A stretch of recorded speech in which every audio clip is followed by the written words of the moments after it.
Dulu, rumah tangga Galih dan Maya adalah gambaran dari kebahagiaan sederhana. Pasangan ini tinggal di sebuah rumah kecil di pinggiran kota, dikelilingi oleh ladang hijau dan suara burung yang menyambut setiap pagi. Maya, seorang perempuan lembut dengan senyum menenangkan, selalu menyiapkan sarapan untuk Galih sebelum ia berangkat kerja. Sementara itu, Galih yang bekerja sebagai teknisi komputer adalah suami yang penuh perhatian, rajin mengantar dan menjemput Maya ke pasar, membantu pekerjaan rumah di akhir pekan, dan memastikan kebutuhan istrinya terpenuhi. Hari-hari mereka berlalu dalam keharmonisan yang sederhana. Mereka sering menghabiskan waktu sore di halaman belakang rumah, duduk di kursi rotan sembari menyeruput teh hangat. Galih kerap memuji masakan Maya, sementara Maya suka sekali mendengarkan cerita Galih tentang pekerjaannya di kantor. Namun, kebahagiaan itu perlahan mulai pudar seiring waktu. Setelah 5 tahun menikah, percikan kecil mulai muncul di antara mereka. Galih sering pulang larut malam, alasan lembur menjadi hal yang rutin ia katakan. Maya yang awalnya penuh pengertian perlahan berubah menjadi curiga. Ia mulai merasa bahwa perhatian Galih berkurang. Setiap kali Maya mencoba bertanya atau mengajak berbicara, Galih cenderung menghindar. "Kamu kenapa akhir-akhir ini, Mas? Kayaknya beda banget sama dulu," tanya Maya suatu malam ketika Galih baru saja pulang. Galih hanya menghela napas panjang dan berkata, "Capek, Maya. Jangan nambahin pikiran ya." Ketegangan semakin meningkat saat Maya menemukan pesan singkat mencurigakan di ponsel Galih dari seorang wanita bernama Lia. Maya mencoba menahan emosinya, tapi malam itu pecahlah pertengkaran besar yang pertama dalam rumah tangga mereka. Maya merasa dikhianati, sementara Galih menganggap Maya terlalu posesif. Mereka mulai tidur di kamar terpisah, bahkan jarang berbicara satu sama lain. Setelah berbulan-bulan pertengkaran tanpa ujung, Galih mengajukan perceraian. Ia mengaku sudah tidak tahan dengan sikap Maya yang dianggapnya terlalu mengekang. Maya yang merasa sangat terluka, awalnya menolak. Namun akhirnya ia menyerah ketika menyadari bahwa rasa cinta Galih sudah benar-benar hilang.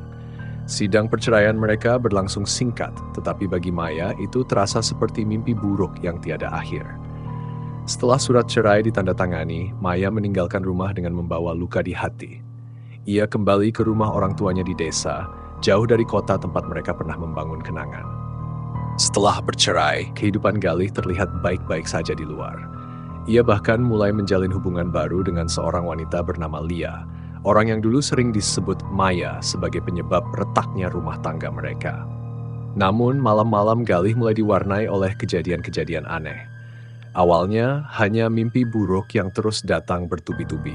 Dalam mimpinya, ia selalu melihat Maya berdiri di depan rumah mereka yang dulu, wajahnya pucat, matanya penuh dendam, dan tangan Maya memegang boneka kecil yang dirajut dengan benang hitam. "Masih ingat aku, Mas?" Suara Maya terdengar dingin dalam mimpi itu, membuat Galih terbangun dengan keringat dingin. Galih berusaha mengabaikan mimpi itu, menganggapnya hanya perasaan bersalah yang menghantui pikirannya. Namun, semakin lama gangguan itu mulai terasa nyata. Suara langkah kaki terdengar di luar rumah setiap malam, tetapi ketika Galih mengecek, tidak ada siapapun. Barang-barang di rumah sering berpindah tempat tanpa sebab. Bahkan Lia, pacar barunya, mulai merasa tidak nyaman saat berkunjung ke rumah Galih. "Kamu bawa sesuatu dari mantan istri ya? Ini rumah kayak ada auranya berat," kata Lia suatu malam. Galih hanya menganggap Lia terlalu berlebihan. Hingga suatu hari ia menemukan sebuah boneka kecil tergeletak di depan pintu rumahnya. Boneka itu mirip dengan yang ada di mimpinya. Boneka rajut hitam. Malam berikutnya, keadaan menjadi semakin buruk. Apa yang dialami Galih hanyalah awal dari teror yang lebih mengerikan. Sejak menemukan boneka hitam itu di depan rumahnya, kehidupan Galih semakin mencekam. Awalnya ia mencoba mengabaikan benda itu dengan membuangnya ke tempat sampah. Namun, keesokan paginya boneka itu kembali berada di depan pintu rumahnya. Kali ini, dengan tambahan benang merah melilit tubuh boneka tersebut. Galih mulai merasa tidak nyaman. Ia bahkan menelpon Lia untuk meminta pendapat. "Buang aja jauh-jauh, Galih, atau mungkin bakar." "Serem banget kalau boneka itu balik terus," saran Lia. Mengikuti saran itu, Galih membakar boneka tersebut di halaman rumahnya malam itu juga. Api menyala besar, membakar habis boneka hingga menjadi abu. Namun, setelah api padam, Galih mendengar suara pelan seperti bisikan yang datang dari arah abu. "Kamu kira bisa lepas dariku semudah itu, Mas?" Galih tersentak. Pandangannya menyapu sekitar halaman rumah yang gelap. Tidak ada siapapun. Suara itu seperti berasal dari dalam kepalanya, tapi begitu jelas dan nyata. Beberapa hari setelah membakar boneka itu, tubuh Galih mulai merasakan gejala aneh. Ia sering merasa lemas tanpa sebab, perutnya nyeri seperti ditusuk-tusuk, dan tidur malamnya selalu diganggu mimpi buruk. Dalam mimpinya, ia melihat bayangan Maya duduk di ruang tamu rumah mereka yang dulu, memegang boneka yang serupa dengan yang ia bakar. "Kenapa kamu ninggalin aku, Mas?" Suara Maya bergema dalam mimpinya. Galih mencoba mencari bantuan medis, tetapi dokter tidak menemukan masalah apapun pada tubuhnya. "Kondisi fisik Anda baik-baik saja, mungkin ini masalah stres," kata dokter. Namun rasa sakit itu tidak kunjung hilang, malahan semakin hari semakin parah. Galih mulai batuk darah dan tubuhnya terlihat semakin kurus. Lia yang sering datang menjenguk juga mulai melihat hal-hal aneh di rumah Galih. "Sumpah Galih, aku lihat bayangan perempuan lewat di dapur tadi." "Aku nggak bohong," kata Lia suatu malam. Galih yang awalnya skeptis mulai mengingat perkataan orang-orang tua di kampungnya dulu. "Santet, apa mungkin ini ulah Maya?" Namun, ia merasa ragu. Maya yang ia kenal dulu adalah perempuan yang lembut dan penuh cinta. Tetapi semuanya berubah setelah perceraian itu. Dalam kepanikannya, Galih mendatangi seorang ustaz di kampung sebelah untuk meminta nasihat. Ustaz itu mendengarkan cerita Galih dengan seksama. Setelah itu, ia meminta izin untuk melihat langsung rumah Galih. Ketika memasuki rumah Galih, ustaz itu langsung menunjukkan raut wajah yang serius. Ada energi yang sangat buruk di rumah ini. Ini bukan sesuatu yang biasa. Ustaz itu menyarankan agar Galih melakukan ruqyah untuk membersihkan dirinya dan rumahnya dari gangguan makhluk gaib. Malam itu prosesi ruqyah dilakukan. Namun, apa yang terjadi selama ruqyah justru membuat suasana semakin menyeramkan. Ketika ayat-ayat Al-Quran dilantunkan, tubuh Galih tiba-tiba bergetar hebat. Ia muntah darah, bercampur benda-benda aneh seperti rambut dan paku kecil. Wajahnya terlihat sangat kesakitan, dan dari mulutnya keluar suara yang bukan miliknya.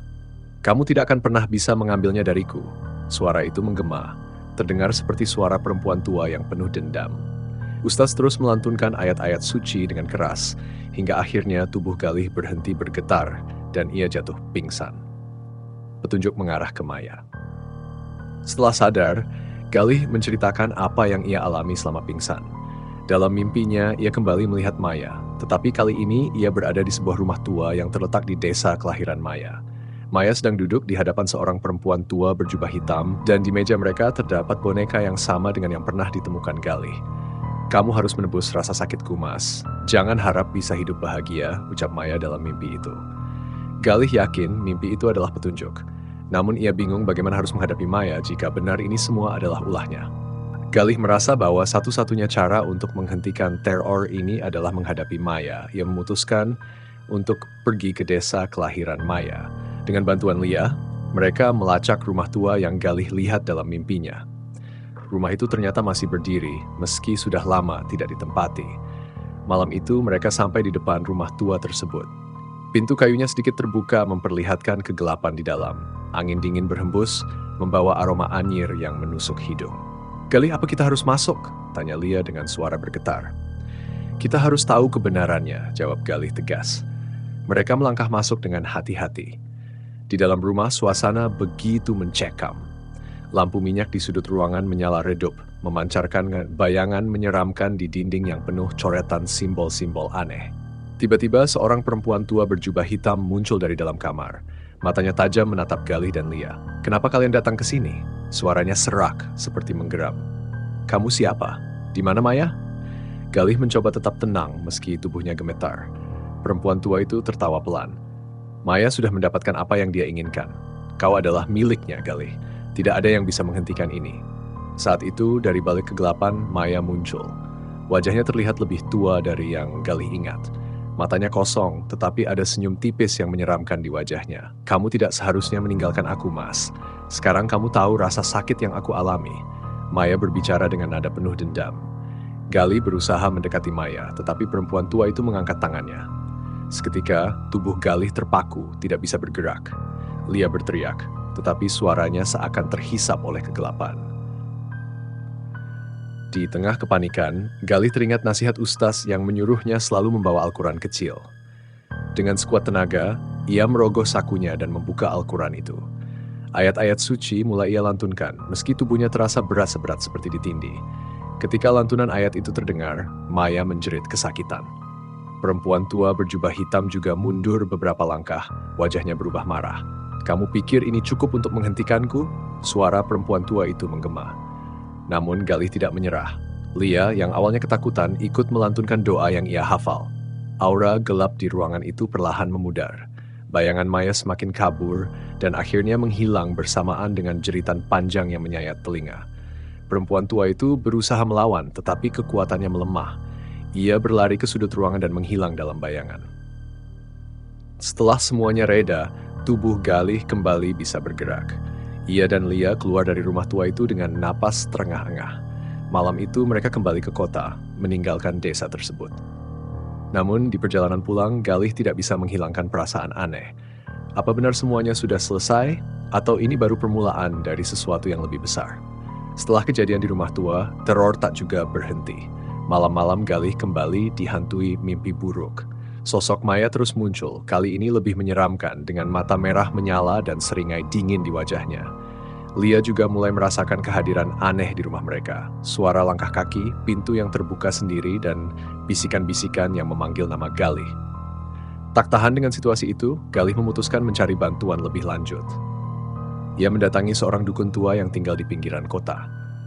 Orang-orang menyebut dukun itu sebagai Pak Surya, seorang paranormal yang dikenal ampuh mengatasi ilmu hitam. "Apa yang kamu alami ini bukan santet biasa," ujar Pak Surya sambil memegang secarik kain bekas mantra yang ditemukan Galih di bawah bantalnya. "Ada ikatan emosional yang sangat kuat antara kamu dan pelaku. Maya mengikatkan dirinya ke dalam hidupmu menggunakan ilmu hitam tingkat tinggi. Dia tak hanya ingin membalas dendam, tetapi ingin memastikan bahwa kamu hancur selamanya." Galih menelan ludah, tubuhnya bergetar mendengar penjelasan itu. Lia, yang duduk di sebelahnya, menggenggam tangannya erat-erat. "Apa yang harus saya lakukan, Pak?" tanya Galih dengan suara lirih. Pak Surya menghela napas panjang sebelum menjawab. "Kamu harus memutuskan ikatan itu. Tapi ini tidak mudah. Kamu akan menghadapi Maya di dunianya. Aku bisa membantumu masuk ke sana, tetapi sisanya tergantung pada keberanianmu dan kekuatan imanmu." Malam itu, ritual dilakukan di rumah Pak Surya. Galih diminta duduk di tengah lingkaran yang dikelilingi lilin dan bunga melati. Pak Surya melantunkan mantra-mantra dan perlahan Galih merasa tubuhnya menjadi ringan. Suara Lia yang memanggil namanya terdengar sayup-sayup hingga akhirnya gelap menyelimuti segalanya. Ketika Galih membuka mata, ia sudah berada di tempat yang berbeda. Sebuah hutan gelap dengan pohon-pohon besar yang terlihat seperti monster. Udara terasa berat dan suara-suara aneh bergema di sekelilingnya. Di kejauhan, ia melihat sebuah rumah besar yang tampak seperti versi lain dari rumah tua yang ia datangi sebelumnya. Maya berdiri di depan pintu, mengenakan gaun merah dengan wajah yang semakin menyeramkan. "Kamu benar-benar datang, Mas," ucap Maya dengan nada penuh kebencian. "Kamu tidak bisa pergi dari sini. Disinilah kamu akan tinggal selamanya bersama aku." Galih menguatkan dirinya. Ia ingat pesan Pak Surya bahwa kekuatan Maya hanya bisa dilawan dengan keberanian dan iman. "Aku tidak akan membiarkanmu menghancurkan hidupku," serunya sambil melangkah mendekati Maya. Namun, langkahnya terhenti ketika tanah di bawah kakinya mulai retak. Dari celah itu muncul tangan-tangan hitam yang mencoba menariknya ke dalam. Maya tertawa keras, suaranya menggema di seluruh hutan. "Kamu tidak akan pernah bisa melawan aku, Mas. Semua yang kamu miliki sudah menjadi milikku." Galih berjuang melawan tangan-tangan hitam itu. Ia mengingat doa-doa yang diajarkan oleh Pak Surya dan mulai melafalkannya. Perlahan, tangan-tangan itu melemah dan akhirnya menghilang. Maya terlihat marah. Ia menyerang Galih dengan kekuatan gaibnya, melemparkan bayangan hitam yang menyerupai tombak. Galih berlari menghindar, tetapi salah satu tombak itu mengenai bahunya. Ia terjatuh, darah mengalir dari lukanya. Namun sebelum Maya bisa melancarkan serangan terakhir, suara Pak Surya terdengar dari kejauhan. "Lawan dia dengan keikhlasanmu, Galih. Lepaskan semua rasa bersalah dan dendammu padanya." Galih menutup matanya dan mengambil napas dalam-dalam. Ia mengingat semua momen bersama Maya, dari cinta hingga kebencian yang kini mereka rasakan. Ia merelakan semuanya, memaafkan Maya dan dirinya sendiri. "Aku memaafkanmu, Maya," ucapnya lirih. "Aku juga memaafkan diriku sendiri atas semua kesalahan yang telah terjadi." Cahaya terang muncul dari tubuh Galih, menyelimuti seluruh area. Maya menjerit kesakitan, tubuhnya perlahan memudar menjadi abu yang terbawa angin. Rumah besar itu runtuh dan Galih merasa tubuhnya ditarik kembali ke dunia nyata. Galih membuka matanya perlahan. Ia mendapati dirinya kembali berada di ruangan Pak Surya, dengan Lia yang menangis di sampingnya. Pak Surya terlihat lelah, namun ia tersenyum. "Kamu berhasil, Galih," ucap Pak Surya dengan nada lega. "Ikatan itu telah terputus. Maya tidak akan bisa mengganggu hidupmu lagi." Galih merasa tubuhnya lemas, tetapi ada perasaan lega yang luar biasa. Lia memeluknya erat, seolah tak ingin kehilangan lagi. Namun, Pak Surya memperingatkan, meski Maya telah pergi, bekas luka dari ilmu hitam ini masih ada. Kamu harus terus menjaga dirimu dengan doa dan kebaikan, agar energi negatif tidak lagi mendekat. Galih mengangguk. Ia tahu perjalanan ini telah mengajarkan banyak hal. Hubungannya dengan Lia terasa semakin kuat, dan ia bertekad untuk melindungi keluarganya dari segala macam bahaya, baik yang terlihat maupun yang tak kasat mata. Beberapa bulan kemudian, kehidupan Galih dan Lia mulai kembali normal. Rumah mereka yang dulu terasa suram, kini dipenuhi tawa dan kehangatan. Namun, Galih tidak pernah melupakan apa yang telah terjadi. Ia mulai aktif dalam kegiatan sosial dan keagamaan, berusaha menebar kebaikan sebagai bentuk syukur atas keselamatannya. Setiap malam sebelum tidur, ia selalu memanjatkan doa bukan hanya untuk dirinya, tetapi juga untuk Maya. Ia berharap dimanapun jiwa Maya berada, ia akhirnya menemukan kedamaian. Namun terkadang dalam keheningan malam, Galih masih merasa seperti diawasi. Entah itu hanya perasaannya atau sisa-sisa energi gelap yang masih tertinggal, ia tidak tahu. Yang jelas, ia tidak akan pernah berhenti melawan untuk kebahagiaannya dan keluarganya.